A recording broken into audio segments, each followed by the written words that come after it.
Hey everybody, it's Comic Burrito.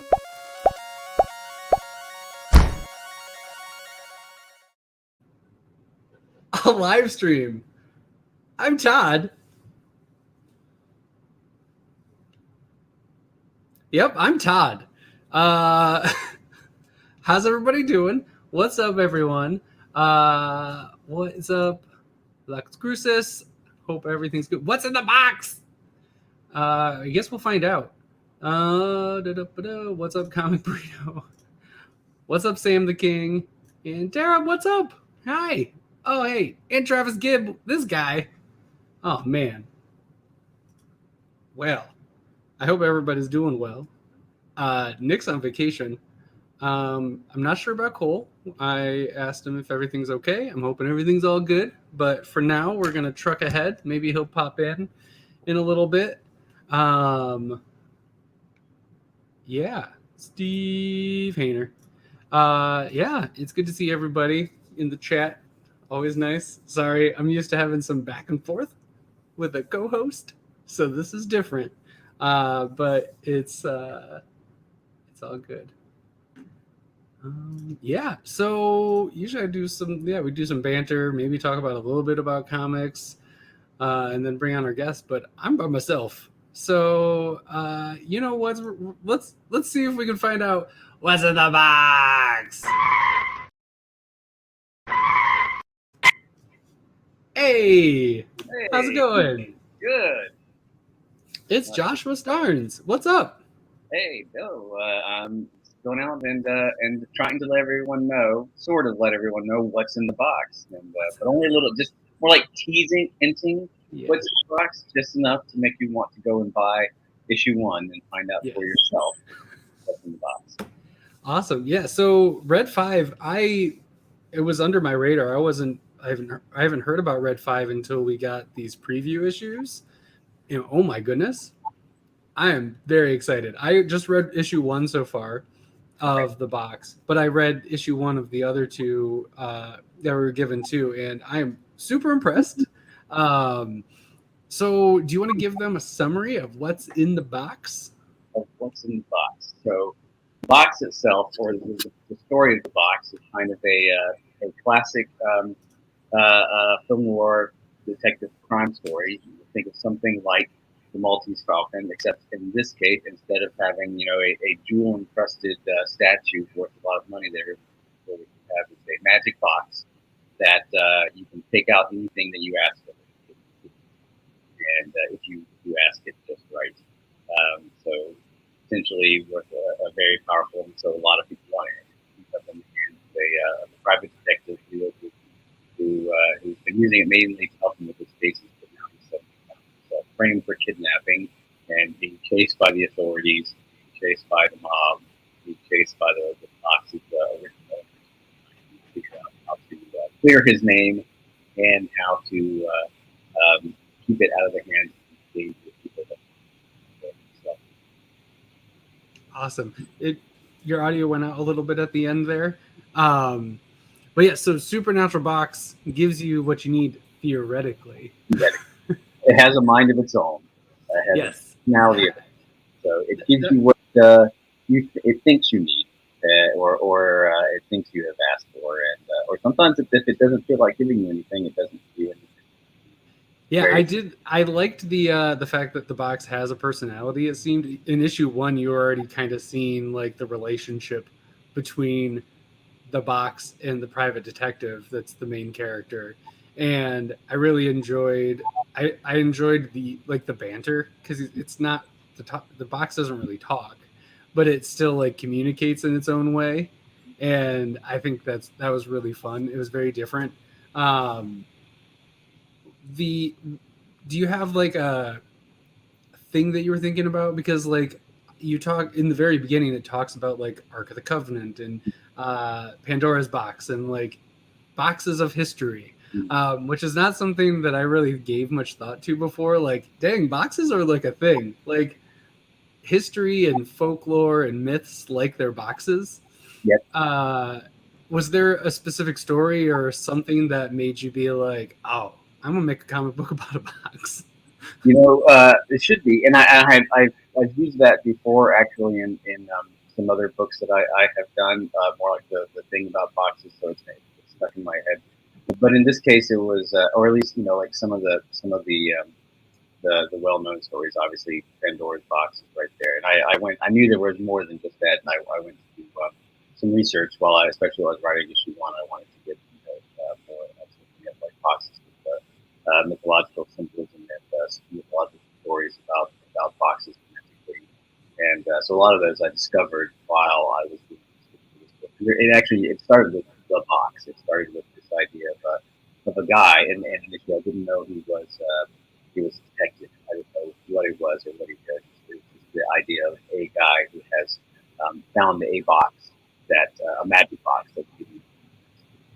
So that was kind of like there. It was okay. What do you do with that? What sort of person has this box, and you don't want to keep it. So what does he do with it?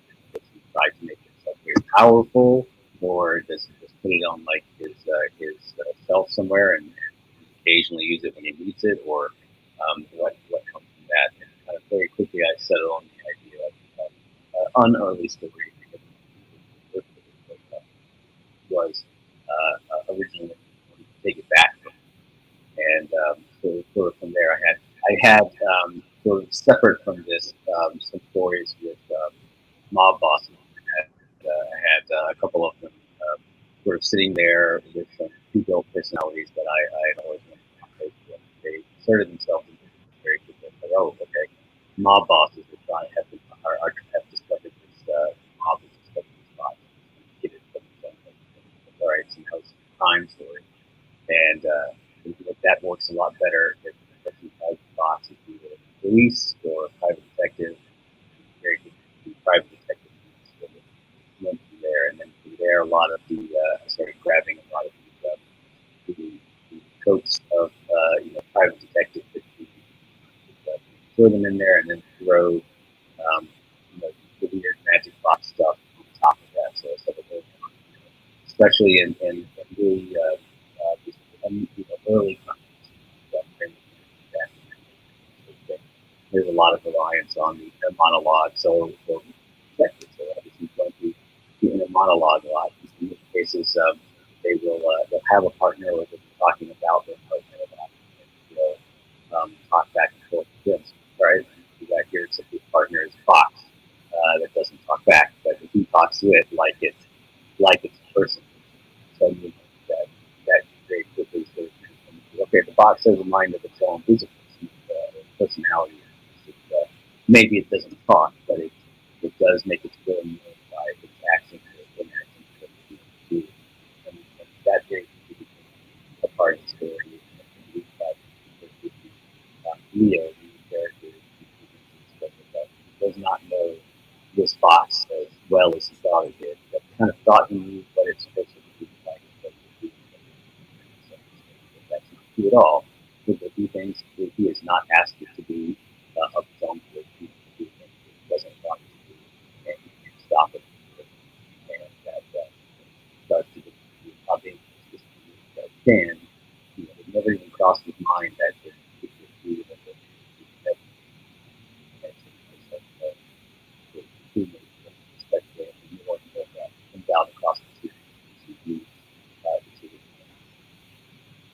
Awesome.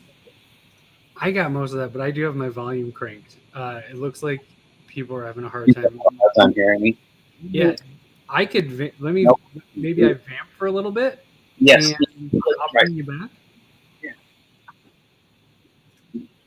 Yeah. All right. So while Joshua works on that, what's up, everybody? So what you guys been reading? What's your guys' book of the week? You also, Ignacio, you're nuts. I love it. I do this on accident because of insomnia, but I don't like do it as a goal. So I'm impressed. Man, yeah, I'm trying to think of what my book of the week was this week. It was really good. It was a good week in comics. Dang, it's probably, man. I'm trying to think of the first thing that I think of, and That Texas Blood was up there because I'm so steeped and so into that. I'm not sure. Let's check back in with Joshua. Joshua. All right. I'm using an external microphone. Is that any better? Can you hear me better now? Okay. We're like night and day. Yeah. All right. Let me make sure if anybody else can confirm that we're back. Can everybody hear me? That sounds great. Screaming into the void.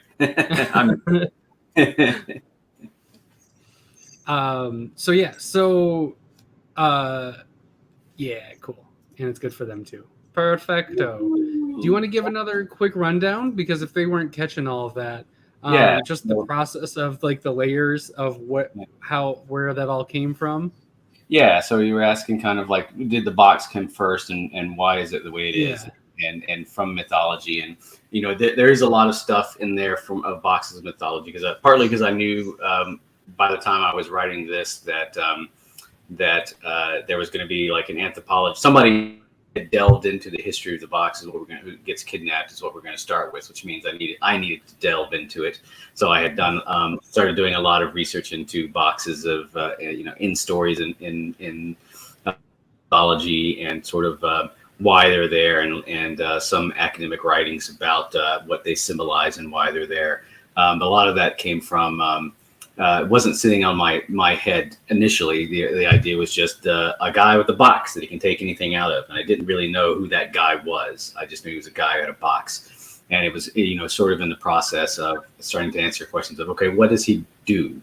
What is a story I can do with a man who has a box he can take things out of? And it's like, well, the first most obvious one is somebody's trying to take that box away from him. Okay, who is that, and why do they do it? Is it someone who knows what it can do? Do they know what it can do because they were a prior owner? Do they know what it can do because they've discovered that somehow? And sort of in there, it partly is an idea of, all right, I want to bring in the prior owner, but I want to keep it kind of mysterious. So I don't want it to be just that right away, because I also want to have something familiar. And I had a couple of strange mobster characters. I had one particular, a mob boss with a tiger for a head named Tony the Tiger, who we will see in this series. And I was like, all right, I want to use that. He's trying to get the box back because the box has switched out his head for a tiger head, which is why he has a tiger head, and he wants the box back. And so I'm like, all right, from there, that kind of more weird, strange, and I'm like, okay, so now the mob is part of this. So now the mob is trying to take this back. What kind of character works well in being chased by the mob and has the magic box? Well, he's he's either a police officer or he's a private detective. I like private detective a lot better because that starts to open up the world of kind of classic crime fiction, and that's sort of where that idea first started to coalesce. And so from there, I was going back into like a lot of the tropes and archetypes of especially like early crime fiction, like Raymond Chandler and Dashiell Hammett.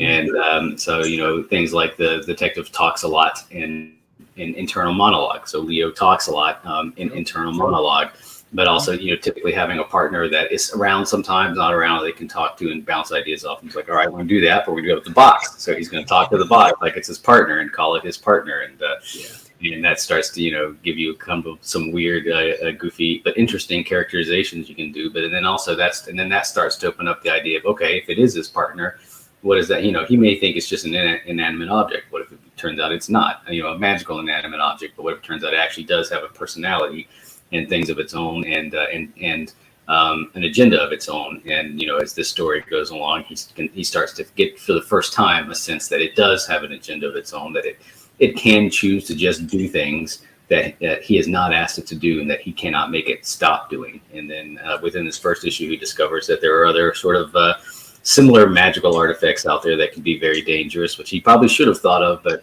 he wasn't thinking about it too much. I guess somebody drops a magic box on you, you're like, all right, great things are coming from it, and you don't want to ask too many questions about it.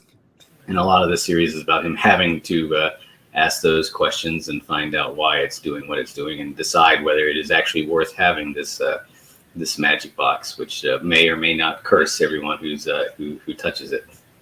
Yeah, which is alluded to pretty, like, I've already seen that part too, which I always find interesting because it's one of those things where it's like, yeah, absolute power corrupts absolutely. Like the curse can be just in the fact that how do you go live your life once you have this anyways? Once it's taken away, I would search to the ends of the earth to get it back too, because I don't want to stop. It's like if everybody had their cell phones taken away, people would go insane because they've just gotten used to it. Once you get used to that level of convenience, how do you stop doing it? I also would immediately put my head inside and get a tiger's head if that's an option. That's something you could do, like just right on top of the head, tiger's head. Now let's run. It's time to go from there. Yeah, so that was it doesn't work out so good for him. He's not so happy about it. And actually, it ended up being part of the first thing I ever wrote. Which before I wrote this series, there was an 8-page story that started out where which sort of the genesis of this, which I had originally planned for Free Comic Book Day, and ended up being in as a short story in a copy of Fabrice Sapolsky's Mutiny Number 0, but it will be collected and printed in the trade. And so that's where I was like, oh, okay, I want to bring in the mob. Here's Tony the Tiger, and it was kind of filled with like a lot of like all at the time all the gags I could think of you could do with this box when he's trapped by mobsters and trying to get away from them.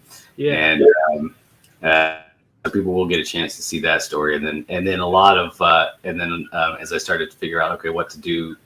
Now I know I want to do like a full 4-issue miniseries, what to do next, and things kind of grow from there. That's cool. And I was going to ask, like, because this is a mini right now, and then we'll go from there. I'm hoping there's more box capades, because I was honestly surprised by this book, because it's not something I've heard about, and that always makes me be like, okay, you set certain expectations for something that's off your radar. And it totally blew him out of the water, because I was like, the art's really cool. It's definitely different. It encapsulates that like hard detective crime drama feel to it, while having like this pretty high fantasy like skin on top of it, which was really cool. And it's fairly dense, but an interesting read. It reads pretty quick for how much there is going on. And I really like the dynamics of just the detective part. It was good before the box was magical. I was enjoying that, but it's really cool. I don't want spoilers. Never mind. I was going to ask a slightly spoilery question, but I'll just wait. You can ask anything, and I can be like, well, I can. I'm like, all right, I'll answer that, or I can be like, no, you'll just have to wait until I was just curious if we'll know if we run across any mythological boxes. Like, could these be the ones, or are there defined boxes that is like, that's Pandora's box? Or is it vague? Like, that could have been Pandora's box, but like, who knows? Well, what you will run across other sort of mythological items, and people say like this could be this, or this is actually probably several of these, and were sort of redefined in mythology, but they're all talking about these couple of things. Yeah, cool. Yeah. That's neat. I like that. I'm excited for the knife and the sword and the shield. Those will be all of the. I like once you start thinking about just items that show up in a lot. You have a lot of like other and then noun. Exactly. That could be made. It's like like the box verse seems easily expandable. I like that. I like that thought. I'm gonna do that. And then say that was my plan from the beginning. Go for it. The box verse. The box verse. It's all you. What do you how do you, I don't have it on me. I'm a little less prepared because usually I would do stuff off screen while like somebody's talking. Your writing, your team, your creative team, who else is on it, and how was working with them? So it is. I wrote it. I created and wrote it, and then the art was by a man named Raymond Estrada, who this is his first published work. Besides creating the book and writing my own comics, I'm also a co-publisher at Red 5 Comics. Among other things, I get access to the portfolios that come in on a pretty regular basis. So we have a really good database of basically artists in our portfolios or people who were looking for work and sending material around. And I was writing it before I had some concrete idea of what it was going to look like, or what sort of, a lot of the times you have an idea of like, I know what this, I'm either writing it for a specific artist, or I know generally what I want it to look like. In this case, I didn't really have one. I was just sort of flying blind, and I was like, I'm going to write it first, and then I'm going to see what I can find and see if anything jumps out at me as a good fit for it. And it was sort of through the process of it, was probably only about halfway through writing it. Raymond's portfolio came in. He was in his, at that time, he was in his last year at the Kubert School, and he was in his last semester, and he was going to be graduating soon. So he was sending out his portfolio around, looking for work. And basically, as soon as I saw it, I was like, okay, no, that's the look. That is what I didn't know that was what it was going to be until I saw it. I was like, but I really liked that. And he has a great. People should check out his website. He has a great sort of weird, dark superhero story that he does himself. Just through that, you go to his Patreon and read, called Cult Heroes. I highly suggest it. But he sent me a bunch of pages of that and some pages other material he'd worked on, and I was very quick to be like, hey, I'm working on this, and I described it to him, and I think this could be really good, and that worked out really well. It was the first time I did in stuff I've written beforehand. I have tended to be overly descriptive and overly precise, and it's filled with panel direction and panel description, and like, this person's directly here and this person exactly here, and this is exact, and it's like trying to lay out a perfect blueprint that all the artist doesn't have to think about. All they have to do is sort of execute. And on this one, I didn't do that. Raymond and I were talking about it a lot early, and while he was doing some character designs, I was like, one thing I want to do is, I'm not going to give you like a lot of page layout and stuff. You can completely on that. I'm basically like, this is what I'm going to give you all the dialogue. So it wasn't like I told him, like, he drew it and then I dialogued afterwards. I was like, this is all the dialogue on any given page, and I gave him that for all the pages, and I gave him like, this is what has to happen on this page. It has to fit this way, and we've got to fit the dialogue in this order.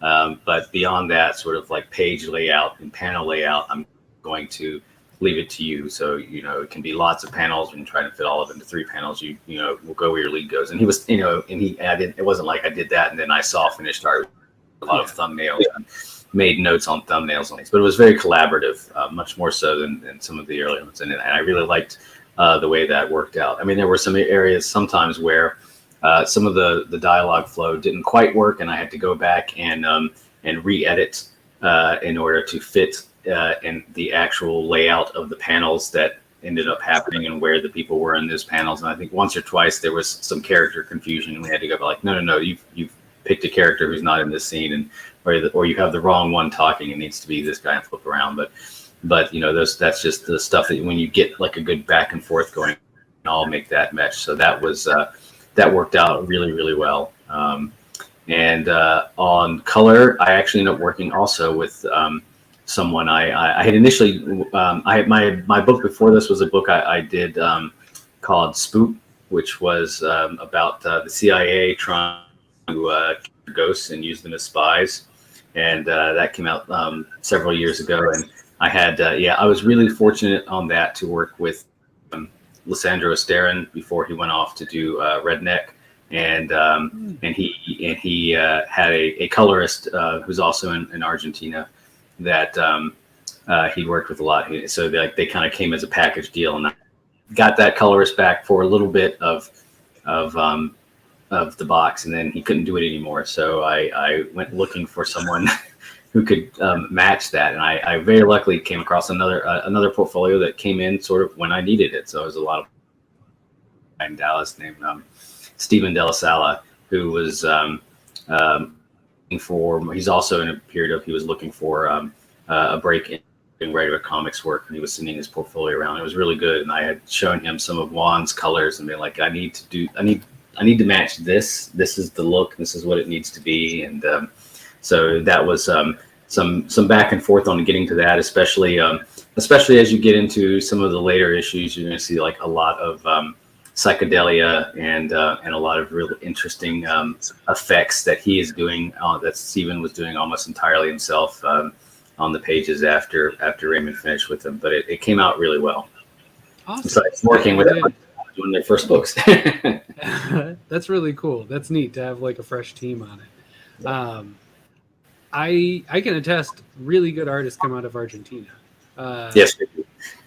It's there's something in the water or something like that. They tend to like stay up late or something like that. But all of my first books have been up until now. Raymond's in California now, but like this is actually the first time where I've worked with on someone and who's drawing and who's been like in my time zone, and I can talk and I can talk. Like everything else that I've done has actually been drawn by someone from either Argentina or Brazil, and it's just worked out that way.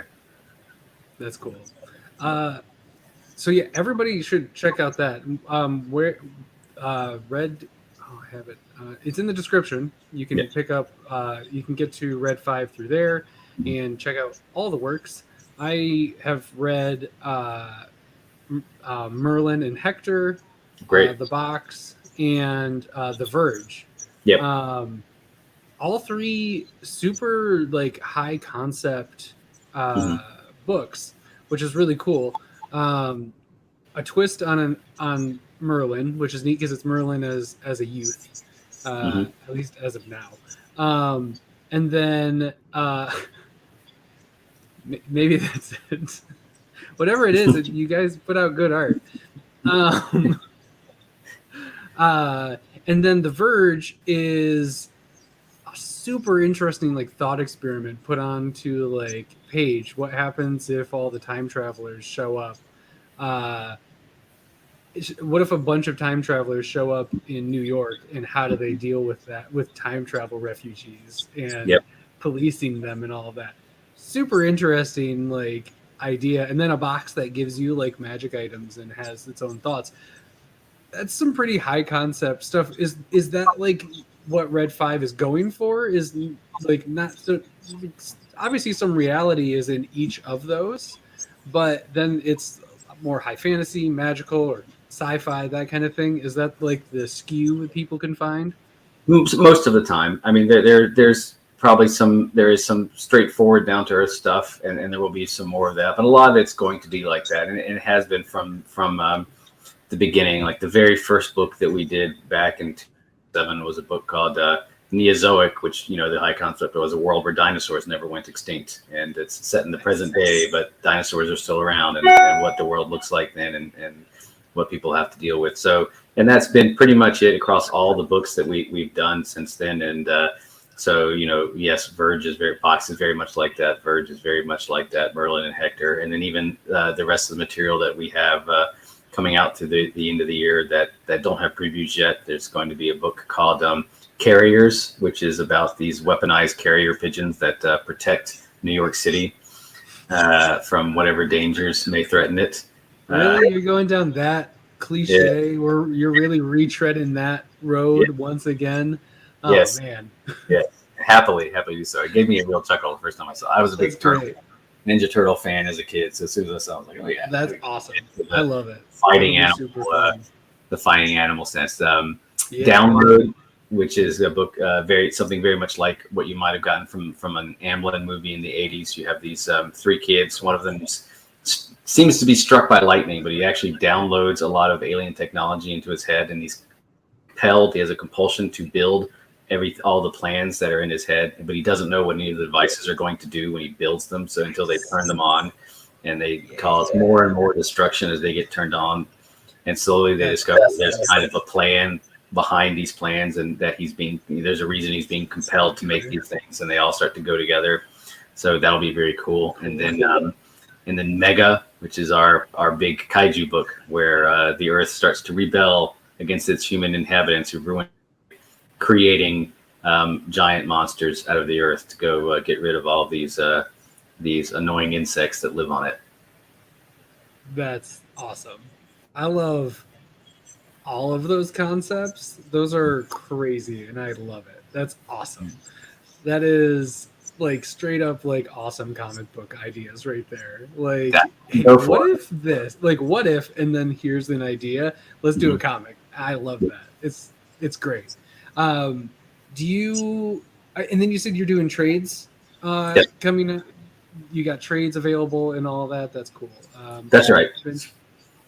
So you know, no, boxes 4, 5, Four. 6, 4 issues. So it's going to 4 start. issues. It's out. The issue 1's out now. It started on August 18th. So it's going to run monthly from now until November, and then you'll be able to look for the trade for it in the spring.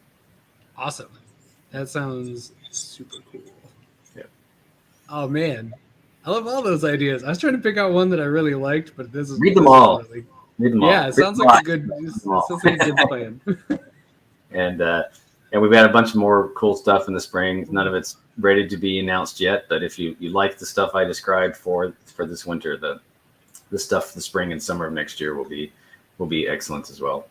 Awesome, super cool. So everybody, go check those out. Obviously, go do that. And if you have anything else to say before we move on to a more casual topic, hit me with it. No, I'd say, yeah, check it out. Look at, if anytime anybody wants to get more info about what we're doing, check out red5comics.com. There is a newsletter you can subscribe to there that we send out weekly with everything about what we're putting out. And we'll occasionally put out sales as well. We're distributed by Diamond nationwide, so we're in all your local comic book stores. Any book of ours that they're not carrying, you can tell them. And our trades are distributed in bookstores worldwide by Simon & Schuster, so you should be able to find us. And we're in Comixology as well, so look around and you'll find us. Basically anywhere. Basically anywhere. Sweet, that's awesome. Yeah, and then you can get to that website from the description, or go follow Joshua on his socials. And yes, follow me. Talk to you about it there. And you will see pictures of the books we're working on all the time. I will overload people's timelines, and you'll hate it, but it's cool stuff.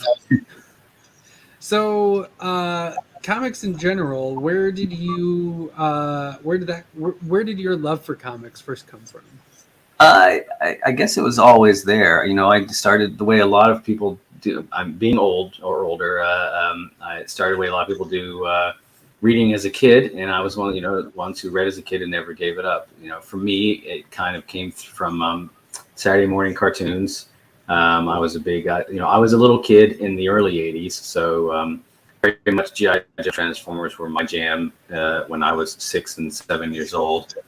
Yep. And so when I discovered, and I'm old enough that when I first started reading comics, you still got them off of a spinner rack at 7-Eleven or at a newsstand at the mall. There was no, this comic store thing wasn't really a thing at the time. So, it would be stop at the 7-Eleven with my parents and I'd see, oh, there's a Transformers comic book too. I don't have to wait for new episodes. I can have it on hand and read it all the time. So I don't want that. Oh, they do it for G.I. Joe too. I want that. And it was a lot of that. Cartoons worked on you. It did, and it was. Well, I definitely spent a bunch on the toys too, so I was the perfect for Hasbro. But all they say about the cartoon marketing commercial, the 30-minute commercial for kids, it worked. Hey, they're full commercials. What are you gonna do? Exactly, and and those were all published by Marvel, so they also had and like I knew who Spider-Man was, and Spider-Man and his Amazing Friends.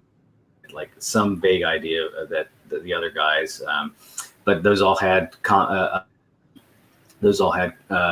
I had like Superman, like random like Superman and Batman comics because you could back then you could buy a comic book for 25 cents, so it was not unusual that for my parents when they were at the grocery store or somewhere they just I'd be like I want that because it's full of pretty colors. Or they'd be like, all right, so they'd get it because it costs basically nothing and just throw it to me. So I had like random, I had Star Wars comics. It's like one of my early prized possessions was a Star Wars #1 that I read to tatters and it disintegrated. But I had like Star Wars comics and like the odd kind of, for no reason at all, like a Superman comic here and a Justice League comic here that I don't know where they came from. I'm sure I just bugged my parents because I saw the pretty colors while we were waiting. That cover. Yeah. Exactly. That's why they work. That's why we used the big bright colors, or at least did back in the day. And so but it was especially from those toy and cartoon ones, and then from there they had ads for all the other Marvel comics. Kind of slowly, reading those, and especially they still came out once a month, so I'd get one eagerly and I'd read it and like, all right, now, but I want more of this, but no more of this isn't coming out, so I'd go back and look at the spinner rack, and there'd be some more stuff, and then gradually the direct market did come around, and so now there was a rack full of stuff, full of things I hadn't seen. There was this strange thing called Teenage Mutant Ninja Turtles, which was becoming a thing, and radioactive black belt hamsters. I don't know if you might remember that. That was a knockoff of the knockoff. And so I started to get more and more of those, and then from there, I don't know if it was a collecting bug. It was more of like I bought, when I buy things, I keep them, and I have to make myself get rid of them. So I just kept every comic that I bought, and eventually I had more and more and more. And by the time I was in junior high, I was getting subscriptions for Marvel, so stuff was coming monthly in my house, and I was discovering local comic book stores and getting pull boxes for the first time, and then it was becoming more and more. And then from there, the show was on the road, and I have gotten rid of some stuff over the years. So otherwise, my house would just be filled with long boxes full of comics, but I still have quite a bit. Oh, I hear that. I'm the same way where I the collection is important. Like, I like to own it. I don't want to get rid of it or anything. Once I have it, it's really hard for me. So I've been trying really hard to trade weight stuff now, because like it's easier to store and all that. Like, if I'm going to keep it forever, that's a better way to keep it. It doesn't matter if that number one is going to be worth $80, because I'm just going to keep it anyways. Like, what does it matter how much it's worth if I never do anything with it? I might as well have it all just right on the shelf. Now even the trades are getting away from me, because my bookshelves are full. Now I have to stop and be like, okay, do I really want this trade?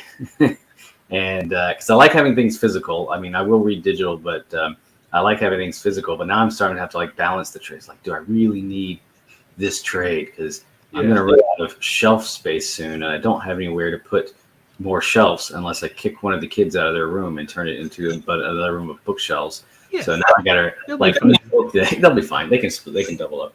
Yeah, and I can sleep in the hallway. Worthy cause. Yeah, but I have to start thinking like, any new book the trade that goes in, another trade has to come out. Like, which one of these do I really need? Yeah, that's hard. That's a hard answer. Yeah, that is a hard answer. Thankfully, I'm not quite at that point yet, but that is, I guess, my future. Because right now, I'm like, I don't have too much more room for long boxes. So once I run out of that, I'm just gonna have to get a pod, but keep it here. Yep. And just have it outside. That'll work. That's what that should be for. Yeah, exactly. What's your character? Because you're talking about G.I. Joe and Transformers, so that was like your childhood. As you like got into comics, do you have like, mine's Green Lantern. I love Green Lantern. All things Green Lantern all the time. Do you have like that character? It doesn't have to be big too, and it doesn't have to be superhero. But do you have like is it Turtles? Is it Transformers? What's the one? If you were gonna condense your collection down to just one character / title, what are you looking at? It changes a lot. So a lot of it sort of depends. It changes over time. So a lot of it depends on when you ask me. Probably the one that has been most enduring has been Turtles. In one form or another, from especially when I was first buying them, you could get them in two flavors. You had like the original Mirage flavor, which is a bit hardcore, especially for a 12-year-old or a 10-year-old who got into it from cartoons. But you also had depending on who was doing it. The early ones, but it got to be sort of like a rotating. They had like a lot of guest writers and guest artists filling while, and then like just some other Mirage guys doing it, and different people had really ideas about what this could be, and it became a weird almost variety show. But then you also had the Archie version of the Turtles, which was a lot more like the cartoon. It quickly took on a life of its own and became very weird. So like I liked both of those, and then super weird. Oh, somebody who fuck. Usually when I tell people about the Archie Turtle book, they have no idea it existed. And I started explaining it, and then you start explaining like how it got to at the end when like the devil is selling the earth to insect aliens, and there's a flying interdimensional cowhead, and it gets weird. Even for turtles, it's weird. Yeah, I got into about 5, 6. I don't even know. I used to make gaming furniture and went to conventions and like sold it. At one point during that time, I believe it was Sharif. He's a local artist from Michigan. We were just doing the convention thing, so we were very drunk, and he sat and talked to me for an hour about just weird turtle storylines. He just kept going on and on and on and on, and I'm just like not believing it at all. And then after that, I dived real deep into it, and holy crap, it's super weird, and it was super awesome. I wish I would have found it like when I was younger, but I still super appreciated it. It was just a wild ride, and I couldn't believe that he was right about everything that he said. That was one of the things I had. Like I do purge and get rid of stuff so my house doesn't get overwhelmed with long boxes. But one of the things I have at that time is my complete run of Archie Turtles. Nice. Even after they finally collected it in trade, and it's easy to get to, and I can give it to my kids to read. But I'm not getting rid of those. And then they, kept it up over the years. You had some more Mirage runs, and now you've got the IDW run and lost the Last Ronin and all of that stuff. So that's probably the one that has been with me the steadiest. That cool. Some level of it's rock steady. You could say that it is rock steady. Cool. I like that. It's got a little like bebop to it. It shreds. Yeah, it definitely does not crane. It does not crane, but it does shred. Doesn't no crane, but shreds. Nice. Cowabunga, dude. I've been able to introduce my kids to it. We watched the new Nickelodeon series that started in like 2012 or whatever it was, and he loved that. So that's like his version of Turtles now. That's the one that he knows, and he loved that. And he'll grow up with that being his nostalgia. That's cool. Yeah. That's awesome. I've got that with Teen Titans Go with my daughter because she's just obsessed with Teen Titans Go, which is like a dream scenario for me. Right. I'm not forcing it on her. I was like, hey, if you want to check this out, I'm gonna watch this, and then she just got obsessed. I'm like, yes. I don't have to coax you into this. We'll be like, well, this is what I'm watching, so this is what we're watching. Yeah. Yes. Yeah, my daughter not so much on that yet, but yeah, the Turtles thing was not so hard. That was an easy lift. So but it makes sense. You got pizza, you got color coordinated bandanas. It's easy. That's all you need. Yeah. Code ninjas. Now the harder question: who's your turtle? Because Sam the King. Leonardo's my. I don't have to think about it. Leonardo. Yeah. All right, I'm a Raph guy. Bad tempered. Everybody, he wants to be the cool guy, but. He's awesome. He fights for what he believes in constantly. He never gives up. He always tries to do what's right, no matter what, does not compromise, and is incredibly strong-willed. The only one who wants to get stuff done. Everybody else wants to like hang back. Oh, I don't want to fight. No, let's fight. Leonardo's the leader. He's the one who's out and getting stuff done, and nobody remembers this. The person who got the shredder wasn't Ref. It was Michelangelo. Leonardo. Yeah. I will die on that hill. That's it. We all will. We have this conversation a lot. Whenever you join our Discord, it's the welcome messages. Who's your favorite turtle? Who's your favorite turtle? All right. No, yes. I don't even have to think about it. It's always. There you go. We live in a bubble of nerds because we're all nerds. So Donnie is like the overwhelming favorite amongst everybody, which I can understand. I'm a big old geek nerd, and I can understand. I love Donnie. He's just not my turtle, which is fine. He's not. He's got staff. Come on. It's a staff. Staff's good in the arcade game, though. That is very true. It had the best. That's when you want to be Donnie. That's when you pick Donnie. Is if you got all 4 stations open, you're like, all right, I'm going purple. Sorry, everybody. Right. They balanced it out by the time they got to time though, then it was more balanced, and except for Rafa, who still kind of came up short. I was literally about to say that. It was like, yeah, I was super excited about. I remember playing it like for the first time, and I was so excited because I saw everybody else playing it, and it looked the same. And then I played Raph, and I'm like, what the heck, guys? Yeah. Like this is just as bad. bad. He's getting killed. Nope. Those game designers care about Raph. No, they were like, he sucks too. It's like, why does everybody do this to my turtle? Yeah, Don. Yep, Donnie is the best name. He just is. Yeah. Oh, I love it. So I have a very important question. Those are big questions, but I have the most important question to give you, which, man, this might be my first time actually asking it. I prompted a lot to Cole or Nick if Cole's not here. So you're making your perfect burrito. Right. No dietary restrictions whatsoever. What is your perfect burrito? Okay, not just no diet. Like, do I have to worry about what it's going to do to me? Do I have to worry about acid reflux? That's what I'm like.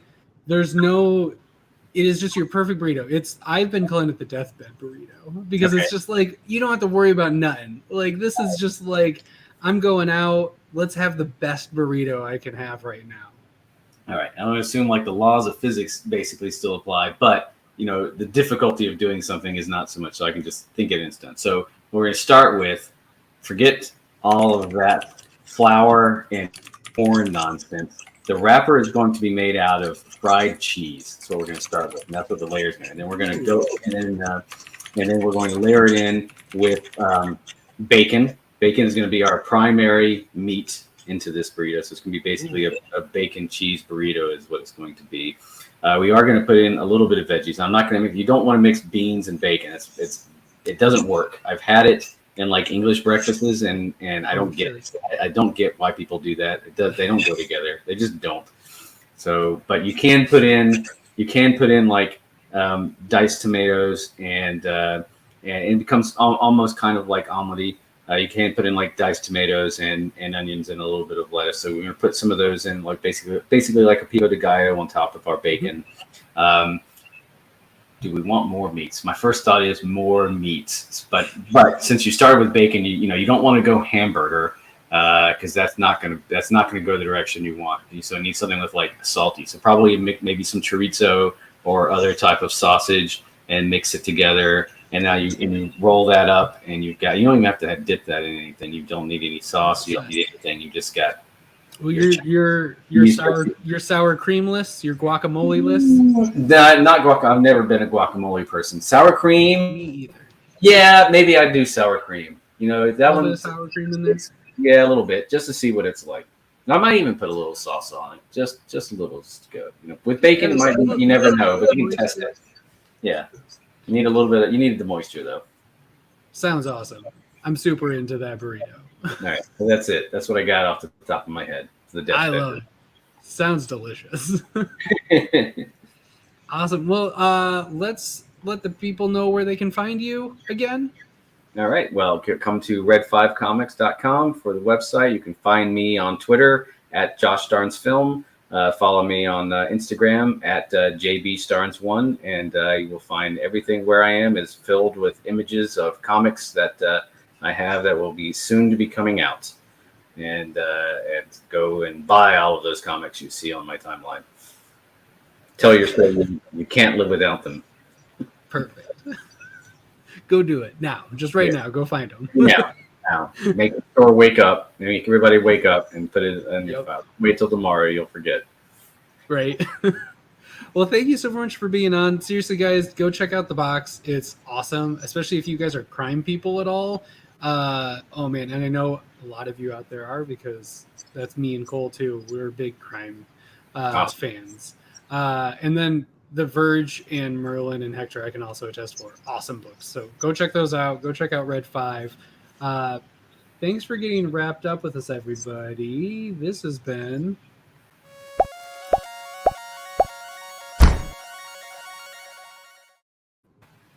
Comic Burrito, a live stream. I'm Todd. I'm Josh. Yeah. thanks for getting wrapped up. We love you all. Have a good night. Be safe. And bye.